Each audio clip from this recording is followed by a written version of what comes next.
राधे राधे मित्रों। गर्ग संहिता 9वां अध्याय, देवकी और वसुदेव के विवाह का वर्णन।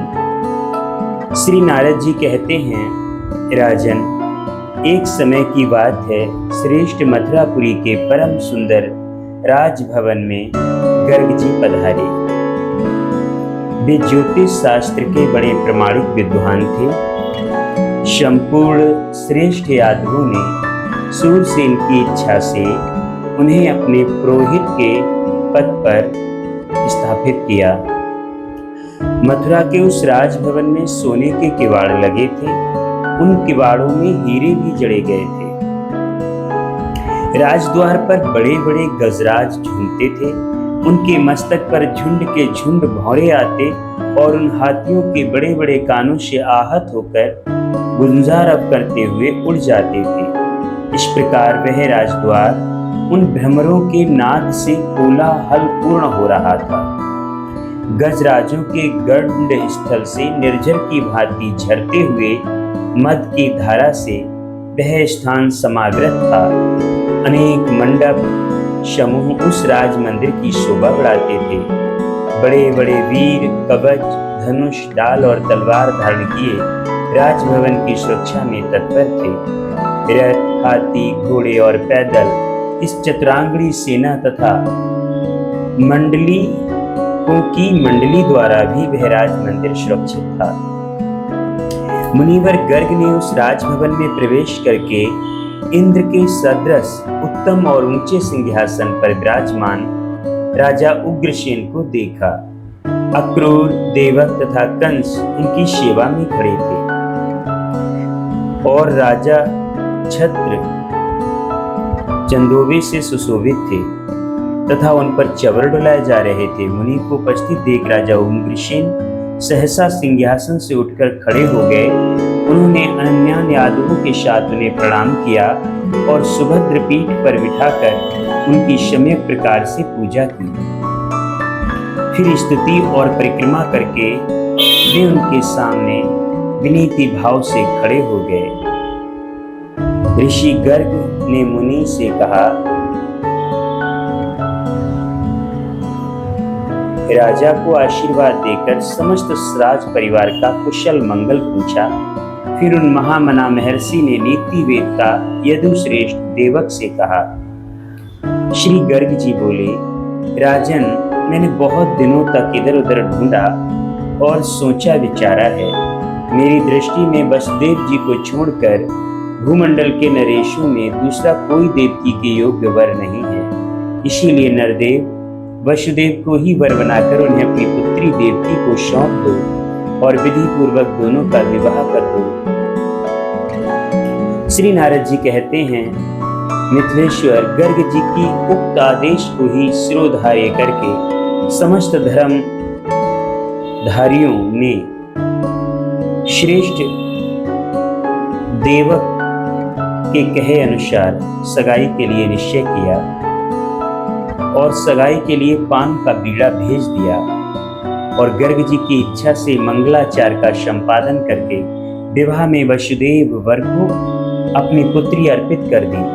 विवाह हो जाने पर विदाई के समय वसुदेव जी घोड़ों पर सुशोभित अत्यंत सुंदर रथ पर सुवर्ण निर्मित एवं रत्नमय आभूषणों की शोभा से संपन्न नववधू देवक राजकन्या देवकी के साथ आरूढ़ हो गए। वसुदेव के प्रति कंस बहुत ही स्नेह और कृपा भाव था। वह अपनी बहन का अत्यंत प्रिय करने के लिए चतुरांगणी सेना के साथ आकर गमनोद्धत घोड़ों की बागडोर अपने हाथों में ले शंभरथ हाँकने लगा। उस समय देवक ने अपनी पुत्री के लिए उत्तम दहेज के रूप में 1000 दासियां, 10,000 हाथी और 1 लाख रथ और 2 लाख गौएं प्रदान की। उस विदा काल में भेरी, उत्तम मृदंग, गोमुख, धुंधुरी, बीड़ा, ढोल और बेनु आदि वाद्यों का और साथ जाने वाले यादवों का महान कोलाहल हुआ। उस समय मंगल गीत गाए जा रहे थे और मंगल पाठ भी हो रहा था। उसी समय आकाशवाणी ने कंस को संबोधित करके कहा, अरे मूर्ख कंस, घोड़ों की बागडोर हाथ में लेकर जिसे रथ पर बैठाए लिए जा रहा है, इसी की 8वीं संतान अनायास ही तेरा वध कर डालेगी। तू इस बात को नहीं जानता, कंस सदा दुष्टों का ही साथ करता था।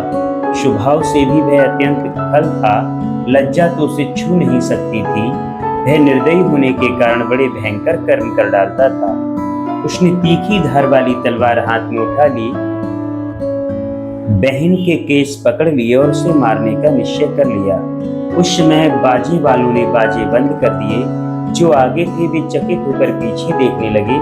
सबके मुंह पर मायूसी छा गई। ऐसी स्थिति में सत्पुरुषों में श्रेष्ठ श्री वसुदेव जी ने कंस से कहा। श्री वसुदेव जी बोले, भुजेंद्र, आप इस वंश की कीर्ति का विस्तार करने वाले हैं। भौमासुर योद्धा आपसे लड़ने के लिए युद्ध भूमि में आए, किंतु उन्होंने आपकी प्रशंसा ही की। वे ही आप तलवार से बहन का वध करने को कैसे उद्यत हो गए। बकासुर की बहन पूतना आपके पास आकर लड़ने की इच्छा करने लगी, किंतु आपने राजनीतिक अनुरूप समझकर उसके साथ युद्ध नहीं किया। उस समय शांति स्थापन के लिए आपने पूतना को बहन के तुल्य बनाकर छोड़ दिया। फिर ये तो आपकी साक्षात बहन है।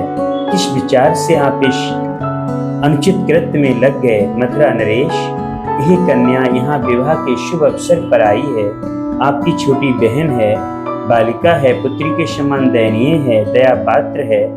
अतः इसका वध करना आपके लिए बिल्कुल उचित नहीं है। आपकी चित्तवृत्ति तो दीन दुखियों के दुख दूर करने में ही लगी रहती है। श्री नारद जी कहते हैं, राजन, इस प्रकार वसुदेव जी के समझाने पर भी अत्यंत खल और कुसंगी कंस ने उनकी बात नहीं मानी। तब वसुदेव जी, यह भगवान का विधान है अथवा काल की ऐसी ही गति है, यह समझकर भगवत शरण पात्र हो पुनः कंस से बोले। श्री वसुदेव जी ने कहा, राजन, इस देवकी से तो आपको कभी भय है नहीं। आकाशवाणी ने जो कुछ कहा उसके विषय में मेरा विचार सुनिए। मैं इसके गर्भ से उत्पन्न सभी पुत्र आपको दे दूंगा, क्योंकि उन्हीं से आपको भय है, अतः व्यथित ना होइए। श्री नारद जी कहते हैं, मिथिलेश, कंस ने वसुदेव जी के निश्चय पूर्वक कहे गए वचन पर विश्वास कर लिया। अतः उनकी प्रशंसा करके वह उसी क्षण घर को चला गया।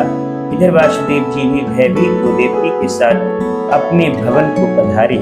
इस प्रकार श्री गर्ग संहिता में गोलोक खंड के अंतर्गत नारद बहुलाश्व संवाद में वसुदेव के विवाह का वर्णन नामक 9वां अध्याय पूरा हुआ।